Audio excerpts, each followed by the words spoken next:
الحمد لله الحمد لله الحمد لله لا مانع لما أعطاه ولا رد لما قضاه وأشهد أن لا إله إلا الله وحده لا شريك له ولا معبود بحق سواه وأشهد أن محمدا عبد الله ورسوله ومصطفاه صلى الله وسلم وبارك عليه وعلى آله وأصحابه ومن تبعهم بإحسان إلى يوم الدين. أما بعد فأوصيكم ونفسي بتقوى الله. أعوذ بالله من الشيطان الرجيم. فاتقوا الله يا أولي الألباب لعلكم تفلحون. بيقرأ بفضل الله سبحانه وتعالى الشعراء سورة آل البيتان. أعوذ بالله من الشيطان الرجيم. يوم لا ينفع مال ولا بنون إلا من أتى الله بقلب سليم. O günleri kıyamet gününde kişiye varlığı da balaları da fayda getirmezdi. Meğer ki Allah'a selamet gerek bilen kilgen kişiye fayda kılır, yani yüreği selamet olan kişiye bahtiyar, hayırlıkar girişirdi. Hem selamet kalıp digerde Muhammed ibn Sirin tabi'in zor alim bu ayette şöyle tefsir kıldığı bu ayette selamet kalıp zarar vesilesi. O şunu kalıp bir faysal değil. Allah Teala'nın hakikaten belirli. Hamud di şöyle şiksiz ışanlar kıyamet gününün kilunları. Hem şöyle bir belirli Allah Teala kıyamet gününü kişilerine kabirlerden bir kubarır, yavada faydalıdır. Nasıl şöyle selamet kalıp. Hem muhterem cemaat, Allah'ın düşmanı olan iblis her vakit dindiğinde yukren bulsa da elden bağlasın, Rabbisine ibadet kuludan, Rabbisinin iskan düşürüden, Rabbisinin zikir gitüden, İslam dininden irayetler tırışar. Şirk, küfürler, hem başka türlü bozukluk kılırlar şakara, elden bağlasın, men gelip hasrette bulsun işi. Hem bu yavru şeytan eğer eden balasın izle rahmet kılından irayet almasa, meşuşuk kılından izle ibadetlerin yukta şıgarlığa tırışar. Tırbimular bile. Şuşu ibadetlerin bitirge tırışar. Hem şularının şu yılların ilk kurtarışı o da bulsa riya yuvardalar, riya bular. Riya ile o şekilde bakazullar. Kişiler kısmı kişiler. Hem İbn Hacer el-Asqalani isimli alim Riya'da şöyle anlatabilirdi. O kişiler maktasınlar için ibadetini aşık edip kişiler kursunlar deyip ibadet kolu deyip. Yaşuşu kula deyip Riya. Yani hadithilden ilkender kişiler kursun deyip ibadetlerini kolu, işlerini kolu. Hem yaşuşu Riya o bir kurtarış ağır. Niye işin? Çünkü birinciden kişi anasizmi, anıvarken bulurlar bu düşmayı. Hem ikinciden eğer iyi olsa kişinin amellerini yukarı şu şeriye elin amellerini bitirer. Hem şu an burada muhterem cemaat bilgili bulunca bizden amel ve ibadetlerimiz kabul olsun için iki şart ötedirgetiyiz. Daha çok ötürüklerin bağlısı oluyor. Birinci şart bunda bulsa İhlaslık. Yani bütün işlerimiz, bütün amellerimiz bir Allah rızalığı için bulurgan iş. Nidi bile iş işlemesek, bulsun mu namaz oku, bulsun mu mesela kadınına matur sözler ektu, bulsun mu kardeşine yılmayı, bulsun mu mesela sadaka bir özellikler bile, bu arasında Allah rızalığı için bulurgan iş. Şu ışraklarına Allah Teala her ibadetini ibadet-i salih hem Allah acı savabını yazdılar. Hem delil El-Zumar suresinde Allah Teala Peygamber Aleyhisselam'a ayette قُلْ اِنِّي اُمِرْتُ اَنْ اَعْبُدَ اللّٰهَ مُخْلِصًا لَهُ الدِّينِ Ey Muhammed, min dinler Allah rızalığı için döner tutan değil. Ama bana ihlas, kumulden bir ibadet kılına buyuruldum değil. Yani Allah Teala mina emretti değil. Bir Allah'tan ibadet kılırlar. Yani bu emir Peygamber Aleyhisselam'a olan hem başka Müslümanlara da emir. Şöyle birinci şart o ihlaslık. İkinci şart, şu bizning qilgan ishlarimiz, amal va ibodatlarimiz dinga to'g'ri kelirga tegish, sunnatga muvofiq bo'lirga tegish. Ya'ni nidikina ishni ishlasak-da, ayni ixlos bo'lsa-da, Alloh rizoligi bo'lsa-da, ikkinchi shart bor, shu bizning ishimiz, bizning ibodatimiz narsaga dinga Payg'ambar alayhissalomning sunnatidan to'g'ri kelirga tegish. Ayni shu buni bildirgan, albatta agar ida yotib interpretlar mavjud bo'lsa, biz ibodatni nechta durust ishlarga qilamiz. Hamda davomida Hazrat aytgancha, alhamdulillah, alimlar shu Payg'ambar alayhissalom ishi ibodat qildi. Shuni bizga Alloh taolo ishlar bizga yetkazdilar. Hamimizning ustimizda hozir shu alimlarning xizmatlarini o'qib, Allohning ortidan erib, biz Payg'ambar alayhissalomning sunnatidan eramiz. Lakin qizg'anchiqqa qarshi so'nggi vaqtda bizga aytadilar, g'ariblarga erishsan, sen erishsa Allohning dinlariga, Allohning fikrlariga erishsin. Yo'q. Bu g'ariblar ishlaganlar Payg'ambar alayhissalomning minlagan hadislarni, oyatlarni o'qib, bizga narsa shularni birlashtirib, qoyilmaqom berib bizga aytadilar, qardoshlarimiz, shuni o'qib, shuni biladi, shu shartda Alloh taolaning Payg'ambar alayhissalomning sunnatidan turib kelsin. Shunday turib turamiz. Amal ibodatlar qabul bo'lsin uchun ikki shart bor. Birinchisi u ixloslik, ikkinchisi Payg'ambar alayhissalomning sunnatidan muvofiq bo'lib turib. Hamda shayton shu ikki shartdan tirishadi. Allohni yo'q etilgan tirishadi. Kishining ixlosligidan bitilgan tirishadi. Hamshon burada Payg'ambar sallallohu alayhi vasallam aytdi bir hadisida, sizning uchun Dajjaldan naqrab narsadan qo'rqqanimni aytdimmi? Bilamiz, Dajjal zo'r fitna, qiyomat kuni oldidan yashadi. Payg'ambar alayhissalom aytdi, Allohdan qo'rqinish aybi bor deydi. Sahobalar aytdi, Allohning Rasul alayhissalom aytdi bizga. Payg'ambar alayhissalom aytdi, u da bo'lsa-di, yashirinli, shirikdi.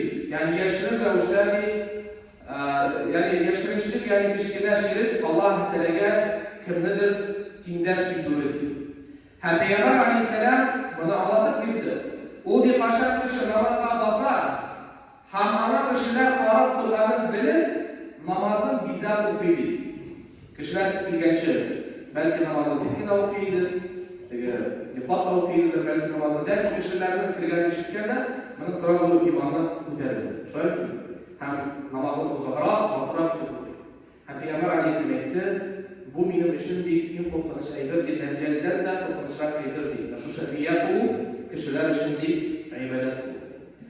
Hem ikinci hadiste Peygamber Aleyhisselam ayetler, sözünün işimdek en korkunç ayıdır deydi, o deydi, kişiler şirik deydi. Kişiler şirik deydi. Hem sahabeler soradılar, ya Allah'ın içisi, ve şu kişiler şirik dinerse o deyip soruyorlar. Peygamber Aleyhisselam ayetler, o da olsa riyal deydi. Hem bunda muhterem cemaat düşünsün, riya şu qattiq qo'rqinish. İşte Peygamber alayhissalom sahabalarni ham bizni shu riyadan eslataydi. Nechun chunki riya sababli kishining qilgan amallari yo'qqa chiqadi. Ham bu nechun chunki bu kishi Alloh taolaga kimnidir tengdash keltiradi. Ham Alloh taolo amriy amalni qabul etmaydi. Çünkü biz bilgancha Alloh taolo o'z rizoligi uchun qilingan amallarni qabul etadi. Ular bilan qarabsiz, kishi umr bo'yi ibodat qildi, o'yladi, Alloh rizoligi uchun namoz o'qiydi. Lekin shu vaqtda boshqa bir maqsadlarga erishishga tirishadi, tiliydi. Hammaning bu amallari qabul etilmadi. Bu hasrat ustida hasrat. Alloh subhanahu. Hamshon burada Peygamber alayhissalomdan rivoyat etilgan Abu Hurayra aytdi, Peygamberimiz sallallahu aleyhi ve sellem aytdi, Alloh taolo qudsiy hadisda aytdi, ya'ni Alloh taolo aytdi, menga o'zimga tengdosh qilishga muhtoj bo'lmayman. Ya'ni menga bir kimnida tengdosh keltirmangiz. Naravga samo nikavo istavti. Kimda kimdi amalimdi mening ishimgina qilmasa, men desa ondan bu kishilar onning amalidan desa bosh tortaman deydi. Hamda bu onun qilgan amali kim ishini qilgan shuning uchun bo'ldi deydi. Peygamber Aleyhisselam Allah Teala emreydi. Şöyle eğer kişi başka zat için ibadet kılsa Allah Teala senin ibadetine gerektiğin ve kim işin olmuş onun için bulur demektir. Allah saklasın. Hemşehriler ve muhterem cemaat, Allah rıza kılmasa kişilerinin mavkavları bizge bir fayda getirmez. Hem birisi eğer de biz Allah Teala'nın rızalığını ümit edip Allah Teala'nın rızalığını istesek, lakin şu vakitte kişiler bizge rıza kılmasa bundan doğrultuda gerektiği için çünkü Allah Teala bizni Allah'ın zararından saklasın. Hamid Peygamber Aleyhisselam'ın hadisinde ise kim kişilerin aşığına varamazdan Allah'ın rızalığına Allah Teala rıza olsun diye işlerseydi Allah Teala ondan razı kılar hem ehli kişilerden bu kişilerden rıza kılar. Hem birisi kimdi Allah Teala'nın aşılandırıp kişilerinin rızalığı ardından şahit gösterdi. Allah Teala ondan aşık kılar hem ehli kişilerden ondan da mesela aşılıydı kılar. Hem de şunu söylemek gerek, riya, şu şirk, elektrikli kılgan ibadetleri ise umumen izin amellerini yokta çıkara, hem de hatta itirkan mümkün ibadetini kulakla eğlendirir. Misal bir mesela birav namaz okula teridi. Biz biliriz namaz okuşlarının ecir savabı zor. Allah'ın namaz okuşlarla ecir savablarını vaat etti. Lakin şu vakitte Allah Teala'dan Kur'an-ı Kerim'de فَوَيْلٌ لِلْمُصَلِّينَ namaz okuşularına inirse koyunu hasenat olsun diye. Hem Allah Teala devam etmeyken hindi namaz okuşularına اَلَّذِينَ هُمْ عَنْ صَلَاةِهِمْ سَاهُونَ o diye şu değil namaz okuşu var, Allah namazlarına ciddi itibari var. Yani tübençilik gösterip Allah Teala'nın rızalığını ümit edip, savabını ümit edip namaz okumuyorlar. Namazların vakitlarından işittirirler. اَلَّذ۪ينَ هُمْ يُرَاءُونَ hem de kılsın diye namaz okuşu var diye, kişiler kılsın diye namaz okuşu var diye. Şu kişilerge Allah-u Teala mesela hasretli mabeyte hem de Allah-u Teala bizden adli kişilerden bulunan saklasın. Hem şu an böyle sahabeler hem alimler buna Allah riya konuda bir korkaydılar. Mesela Haytham ibn Abdurrahman isimli hadislerden rivayet ettiği şeyde bir vakit Abdullah bin Amr'dan hem Abdullah bin Umar'dan bir oturduğunda Abdullah bin Umar ayetleri dürsükteki şeytan bir hadiste rivayet eder. Dürsükteki şeytan kişinin parmaklarından yürüydü, yürüyen yollarından yürüydü. Şöyle diyor, hadiste rivayet eder. Bu nesne anlattı. Yani kişide kan yürü, şeytan da şöyle kişinin kan damarlarından yürü, yani kişi mesela bunu sezmiyor. Hem şeytan da ilgili avuçta kişiye vasfese kılar. Hatta kişinin mesela ihtibar da ilgili sezmiyor. İşit kan yürülerini sezmeler. Hem de bu sözlerle işitlerden sonra Abdullah bin Amr şöyle etti. Mindi işitten işitti Peygamber Aleyhisselam etti. Kimdi? Kişiler bilsin diye, kişiler işitsin diye birer ibadet kılsa diye Allah Teala şöyle iterdi, kıyamet gününü bütün kişi de anlı işitiyor. Allah Teala misal getirir elini kişiler ve bu kişiler için ise başka zat için ibadet kıldı. Hamsiz adı belirtir. Hem Peygamber Aleyhisselam'da hem Allah Teala bu dışında mesela hur kılır hem tübenzitir diye kıyamet gününde kim kişiler bilsin diye ibadet kılsa kıyamet gününde şundan da kişiler onu bilirler. Hem şu an mesela misal getirip nişip senetler, nişip bilekleri, alimler riyadan bırakmaları konuda mesela Abdurrahman İbn Abi Leyla'dan rivayet ettiler. Eyteler Abdurrahman İbn Abi Leyla tünne namazlarını okuyordu. Teheccüd bastıraydı. Lakin iğne kışıtırsa, ise bu mesela kişi kiriler ederse dersesine iğne kravatına yapıp yapaydı kışıtırmasın diye bunun namaz okumalı. Bundan şöyle bizlerinin izgiliklerin yaşayaydılar. Hem çok böyle eyteler. Elektrikler diye izgi kişiler diye alimler nişip ki biz günahlarımızı yaşırken tanışarız. Allah şuaylı bizlerin izgi işlerini yaşırken tanışar iyilerini bekliyor.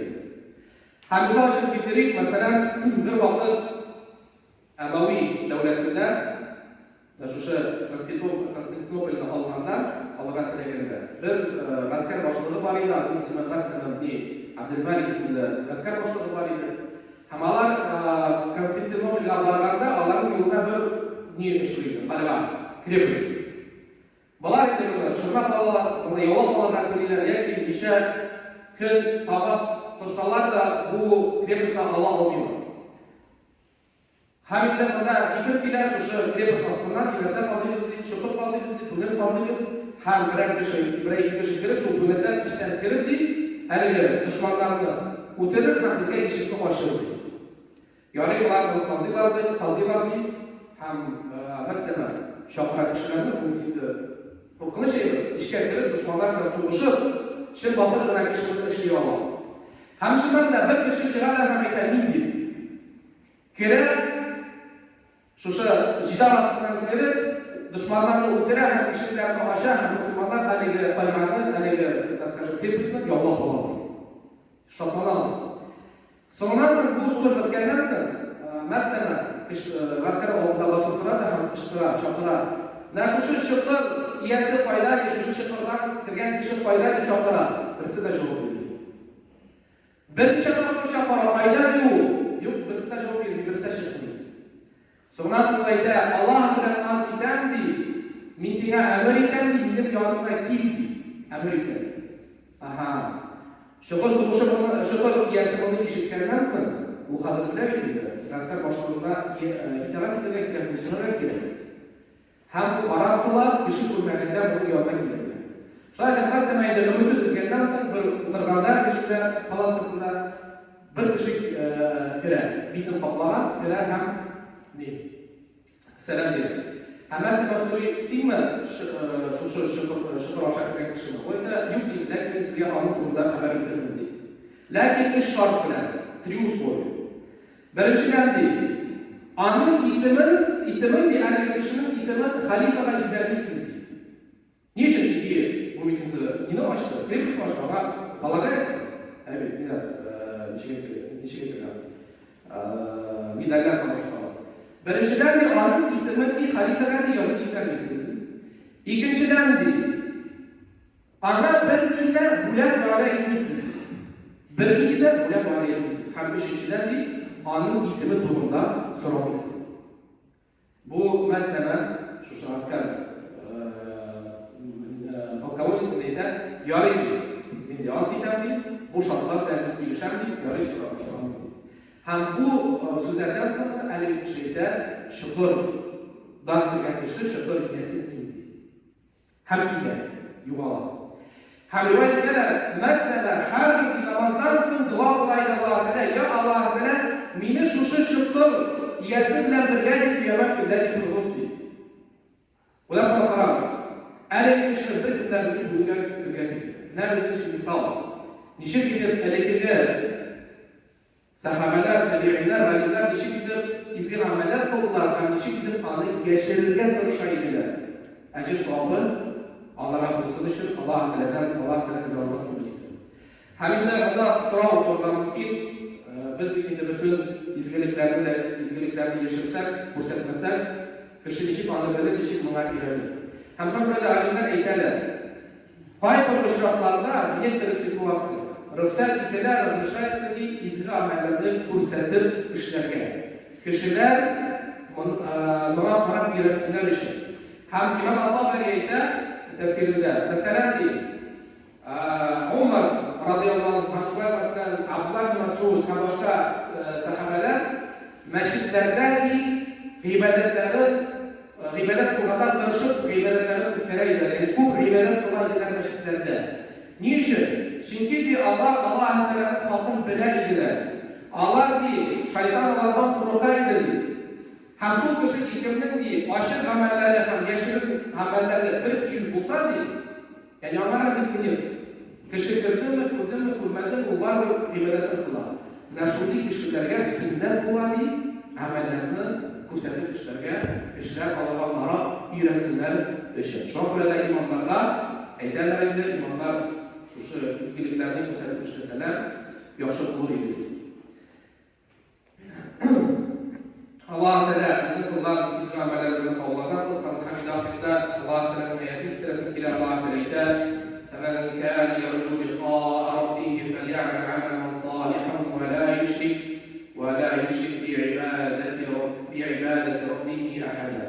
Şol kişi kim Rabbisi bilen işraşırlar telesedi, o şartlar ilese izli ameller kılsın deyip, hem Allah Teala'ya bir kimde dindaş edilmesin deyip Allah Teala'da وَقُولُ قَوْلِ هَذَا وَاسْتَغْفِرُ اللّٰهَ لِي وَلَكُمْ وَلِسَائِرِ جَمَاعَةِ الْمُسْلِمِينَ إِنَّهُ هُوَ الْغَفُورُ الرَّحِيمُ.